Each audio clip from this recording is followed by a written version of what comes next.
खबर पीलीभीत से।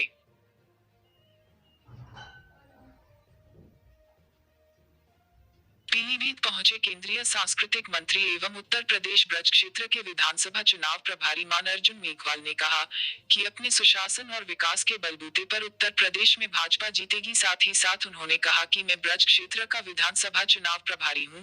इस क्षेत्र में सभी जगह मैं गया हूं। ब्रज क्षेत्र की सभी 65 सीटों पर भाजपा अपना परचम लहराएगी। साथ ही साथ उन्होंने कांग्रेस पर तंज कसते हुए कहा कि वह तो उत्तर प्रदेश में चौथे व 5वें नंबर पर लड़ेगी। उत्तर प्रदेश में कांग्रेस का कोई जनाधार नहीं है और वह चौथे और 5वें नंबर की पार्टी है। उत्तर प्रदेश में विधानसभा के चुनाव जैसे जैसे नजदीक आते जा रहे हैं, उसी तरीके से प्रचार और प्रसार में लगे हर एक पार्टियों के नेता अपने अपने अंदाज से अलग अलग बयानबाजी करते दिखाई दे रहे हैं। पीलीभीत पहुंचे केंद्रीय सांस्कृतिक मंत्री और उत्तर प्रदेश ब्रज क्षेत्र के विधानसभा चुनाव के प्रभारी मान अर्जुन मेघवाल ने भी जमकर कांग्रेस को आड़े हाथों लिया। पीलीभीत से राजेश कुमार कुशवाहा की रिपोर्ट। सभी सीटों पर जा रहे हैं, लगभग सभी जिलों में गए हैं। क्या देखा बीजेपी की क्या स्थिति रहेगी आगामी चुनाव में? ब्रज क्षेत्र में 65 सीटें हैं। मुझे तो लगता है कि सभी सीटें जीतेंगे, ऐसा लगता है। देखिए, मैं कभी पूछता हूँ, जैसे मैंने आज भी पूछा, तो कोई प्रमुख विपक्षी दल हमारे सामने कौन रहेगा, ये भी कहीं न कहीं अलग अलग जिले वाइज है। यहाँ जब मैंने आगरा में पूछा तो उन्होंने कहा साहब यहाँ आपको सपा की बात मत करो, यहाँ सपा नहीं है, यहाँ बसपा है। तो इसका मतलब एक विपक्ष तो है ही नहीं कि ये एक विपक्ष हो, ऐसा नहीं लगता। इसका नहीं, आगरा में मुझे किसी ने कहा, मैंने कहा भाई सपा का कैंडिडेट कौन होगा, उन्होंने कहा सपा की बात मत करो, यहाँ तो सपा है ही नहीं। इसका मतलब जिले वाइज यहाँ समीक्षा करनी पड़ेगी विपक्ष की। मैं कह रहा हूँ विपक्ष इतना कमजोर है। पीलीभीत जिले में तो 4 सीटें हैं, चारों की अब आज तो बैठकें ली है, समीक्षा अब करेंगे और करके बताएंगे आपको। अभी आप कह रहे थे चौथे नंबर पे कांग्रेस रहेगी, दूसरे तीसरे नंबर पे कौन रहेगा? नहीं, चौथे नंबर की लड़ाई कांग्रेस लड़ रही है, या चौथे भी रहेगी या 5 में भी जा सकती है। तो वो 40% सीटों की बात क्यों करें जी?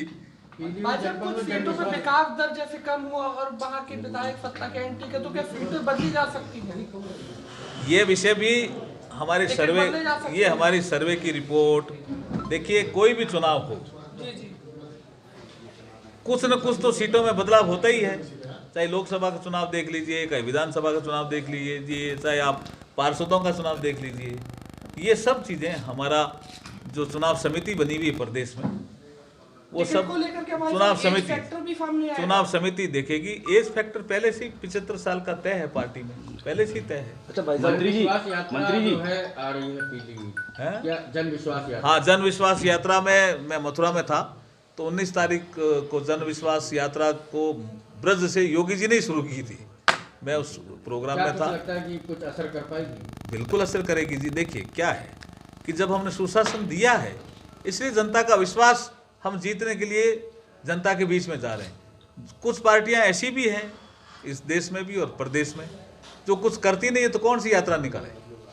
इसलिए हमने जो काम किया है, इसलिए जनता का आशीर्वाद हमें पुनः मिले, इसके लिए हमने जन आशीर्वाद यात्रा निकाली है। मंत्री जी, आप वरुण गांधी पर एक्शन की बात कर रहे हैं, क्या लगता है चुनाव चंद महीनों बाद, उससे पहले? मैंने क्या कहा, अनुशासन समिति के पास ये मामला है विचाराधीन। जितने भी चीजें आपने बताई है ना, अब इसमें मैंने जब अनुशासन समिति ये कहेगी, चुनाव के बाद होगा, वो भी एक अनुशासन समिति तय करेगी ना। मैं अनुशासन समिति में थोड़ी, लगातार आप भी बात कर रहे हो, अनुशासन समिति ही तय करेगी इस चीज को। चुनाव के